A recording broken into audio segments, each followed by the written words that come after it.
ఏం చేసుకుంటే నేను అసలు మాట్లాడే టైప్ కాదు అసలు. నన్ను ఒక 100 మాటలు మాట్లాడిస్తే ఒక్క మాట కూడా మాట్లాడను. నాకు చెప్పడం ఇష్టం లేదు. తను అడిగిన దానికి చెప్పినట్టు చెప్పి వదిలేశాను అనమాట. అంతే మా ఇద్దరి మధ్య ఒక 2 మాటలు జరిగినాయి అంతే. నెక్స్ట్ డే తను రాలేదు. ఆ తర్వాత లేదు, next day holiday Sunday. Monday రోజు నేను వచ్చిన తర్వాత ఈయన గుండు చేయించుకొని వచ్చారు. నేను గుర్తుపట్ల అసలు, ఎందుకంటే జస్ట్ ఫ్యూ సెకండ్సే నేను చూసింది తను.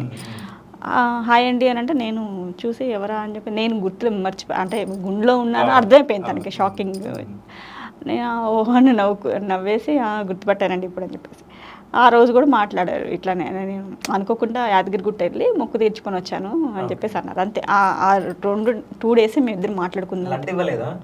ఇవ్వలేదండి. ఆయన మేబీ కొనుక్కొని ఉండ్రు కదా.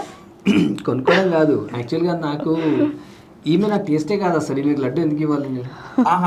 నాకు అప్పుడు ఈమె ఏం ఆలోచన లేదు, ఫ్రాంక్లీ స్పీకింగ్. అసలు నాకు హాయ్ హలో అంతే ఊరికేనే. నాకు ఒక అమ్మాయి ఈమెనే నేను పడేయాలి మాట్లాడాలి అంటే ఫీలింగ్ లేదు. ఎందుకంటే ఆమె జిడ్డు మొహము, ఆ జిడ్డు తల ఆయిల్ పెట్టుకొని రావడము, లూజ్ డ్రెస్ వేసుకొని రావడము నాకు అసలు నా టేస్టే కాదు అసలు.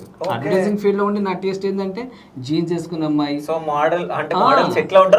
ఎగ్జాక్ట్లీ అదే ఫీల్డ్ ఉండే. కానీ ఈమె టోటలీ ఆపోజిట్. సో అది కంటిన్యూ చేయాలి.